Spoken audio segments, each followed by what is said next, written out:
Hey everyone, and welcome to episode 98 of PIV's NXT Point of View podcast. My name is Bill Pivets. So obviously this episode I'm going to recap NXT TakeOver San Antonio, but before I get into the actual event, I just want to recap the NXT year-end awards that they revealed on the pre-show.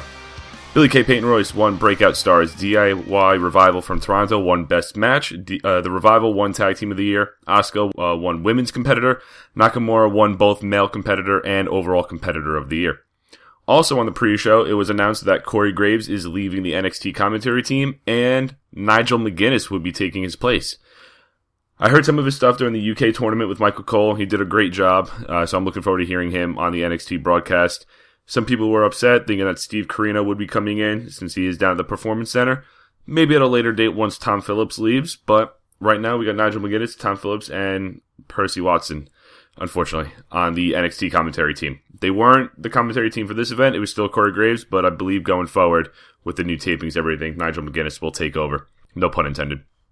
So the show started off with a nice video package highlighting the major feuds going into this event with some ominous music in the background talking about change. The show kicked off with Ty Dillinger versus Eric Young with Sanity at ringside. The crowd was all over Ty Dillinger. They love him. During the match, though, they brought up the fact that Eric Young trained Dillinger. You would think that would be something they would bring into this feud just to give it some foundation, some background, not Young just trying to recruit him into Sanity. That would have been a nice wrinkle into the feud. At one point in the match, the ref was distracted by Eric Young and allowed Killian Dane to land a running crossbody on the outside. Young then took advantage with a diving elbow to the back. They did the boo yeah punches back and forth. Young won that exchange, but Dillinger quickly came back and landed a huge toss from the top rope, similar to what Kurt Angle did when he would run up and then hip toss him. Dillinger then got the knee ready for the tiebreaker, but Alexander Wolf came in and received the tiebreaker. He then turned his attention to Young, but Killian Dane came in and received the super kick. Dillinger countered the wheelbarrow neckbreaker and hit the tiebreaker, but Wolf put Eric Young's foot on the rope, and the ref saw it before he counted to 3. He then dove to the outside, took out both Wolf and Dane. Young grabbed Dillinger from the apron and connected with the wheelbarrow neckbreaker to get the win.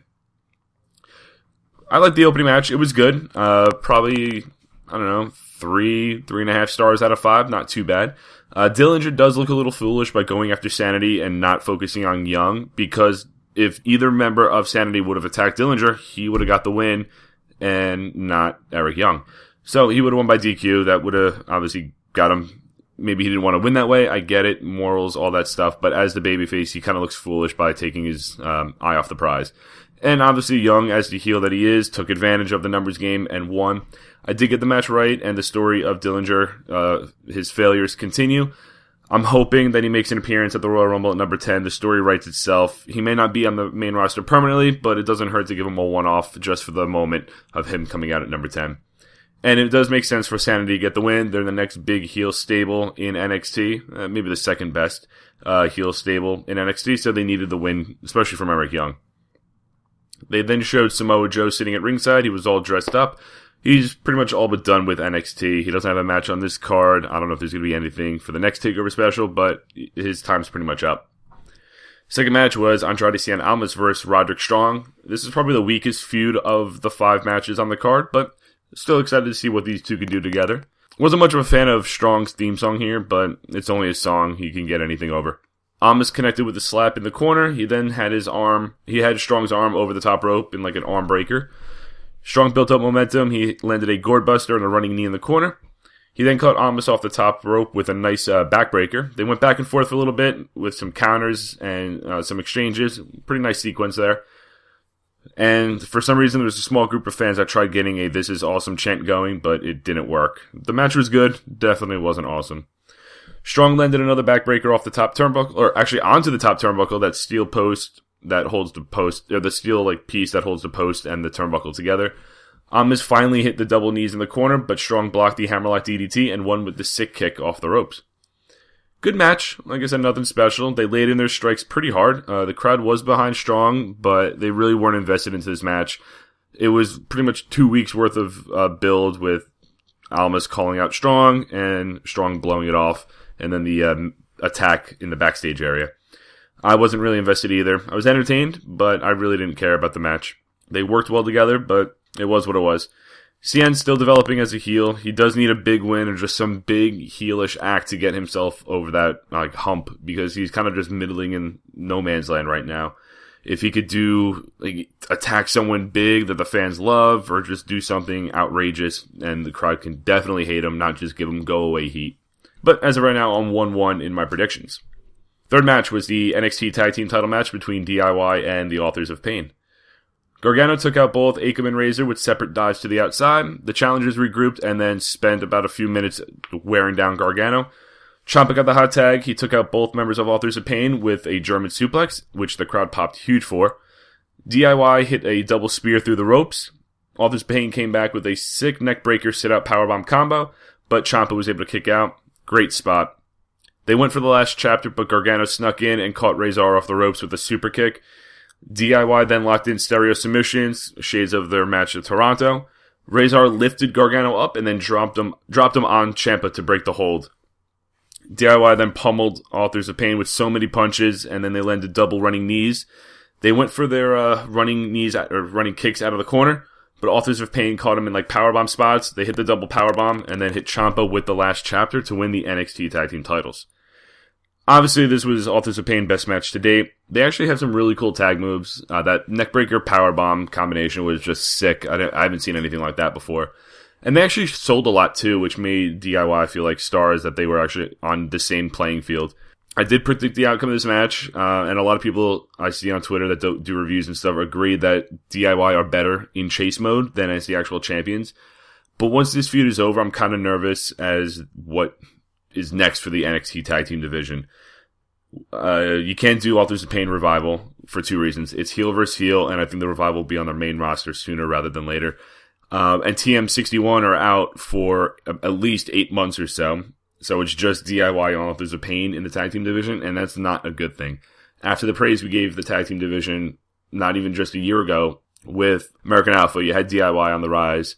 The Revival, I think the Vaudevillains were still there. But still, you had enough tag teams. You had Blake and Murphy as well. So it's a lot of missing pieces just a year later, and it's scary for the tag team division.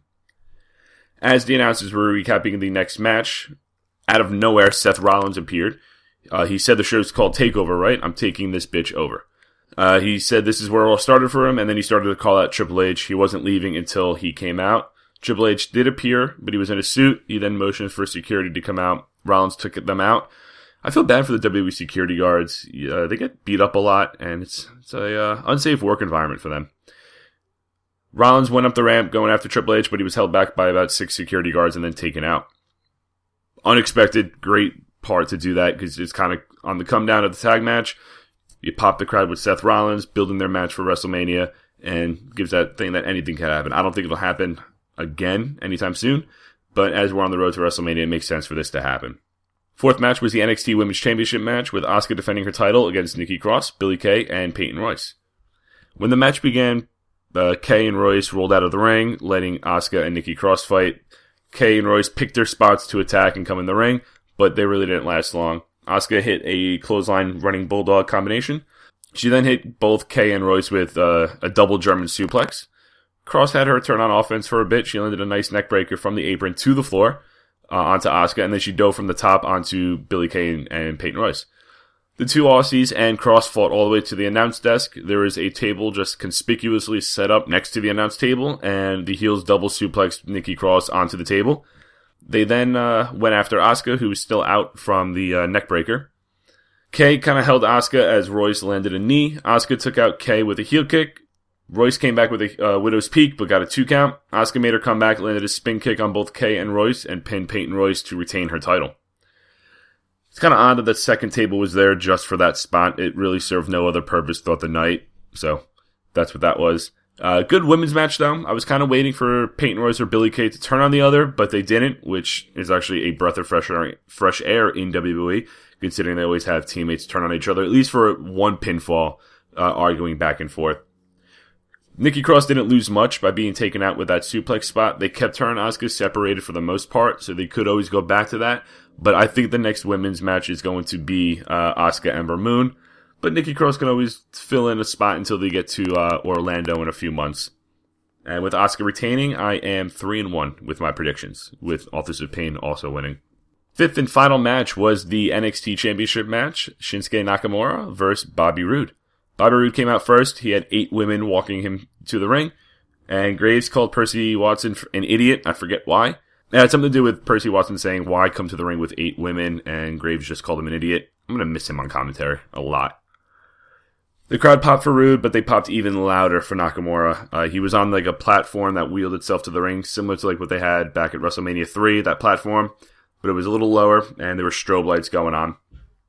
They were feeling each other out for the first couple minutes. A little later, Roode was targeting the head and neck area. He tossed Nakamura into the steps, and then he did what Corey Graves called glorious vibrations. Nakamura came back with a running knee across the apron and a leg drop on the back of his head. He then hit the inverted exploder suplex. He went for a Kinshasa, but Roode wasn't moving, and Roode was actually faking it. He rolled Nakamura up a couple times. He got another near fall after a backstab. Another near fall after the backstabber. Genius move by him. Let Nakamura come to him. Take advantage. Roode continued with another spinebuster, but Nakamura kicked out. Nakamura landed a kick from the second rope. He went for a Kinshasa, but Roode blocked it and pinned Nakamura with his feet on the rope, but the ref saw it. Corey Graves was praising him, doing anything you can to get the win. Obviously, the other 2 announcers weren't a fan of that. Nakamura landed some stomps and then locked in a triangle. He powered out, but Nakamura rolled over to get the roll-up. And he got some of the running knee, but he didn't get all of it. The announcers covered for that as well. He landed a flying knee off the apron, and Nakamura immediately grabbed his knee as if he like tore his ACL or something. And that would play into the finish for the rest of the match. He made it to the ring and connected with Kinshasa, but he really couldn't capitalize. He grabbed his knee again. A trainer came out, checked on him, slowed the match down. He shook off the trainer, and as soon as he got in the ring, Bobby Roode hit the glorious DDT, but Nakamura was able to kick out, and Bobby Roode could not believe it. He locked in a half crab, and Nakamura was just screaming in pain. Roode was actually punching the knee. For some reason, Matt Bloom came out to look on. If you don't know, that's Albert. He's the head trainer. Nakamura broke out of the half crab, but Roode was able to hit another glorious DDT and win the NXT Championship.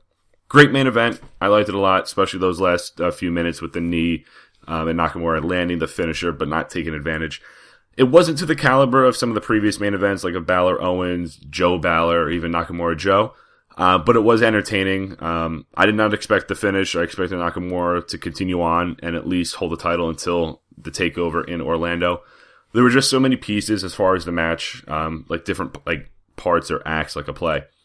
They slow played at the beginning, but it actually wasn't boring. It was kind of building anticipation for them to go at it.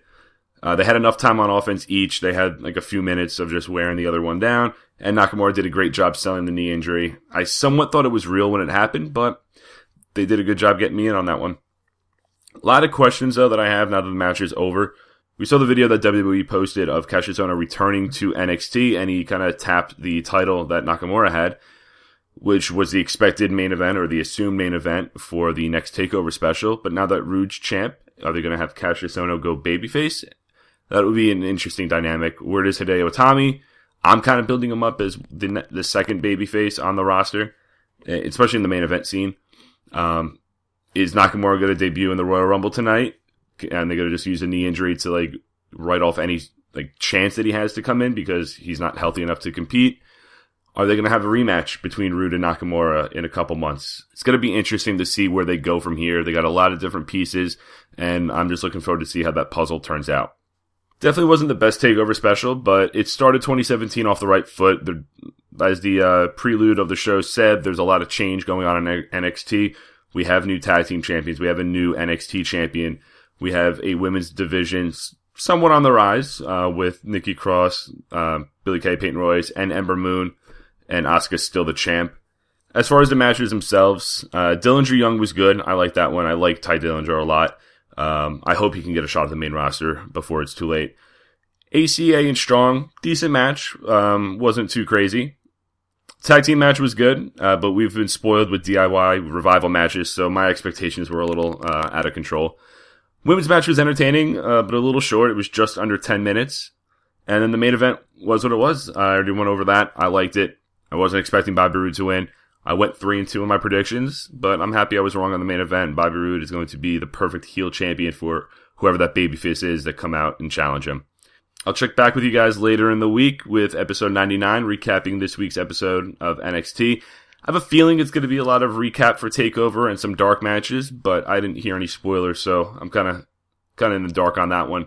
If you guys are listening to this on Sunday, enjoy the Royal Rumble. My prediction is Samoa Joe debuts and wins the Royal Rumble. Probably a shot in the dark, but I would hope that he can get a shot. Maybe if John Cena wins the title, you have John Cena for the WWE title at WrestleMania, because that would be pretty sick. All right, guys. Check you back later in the week. Peace.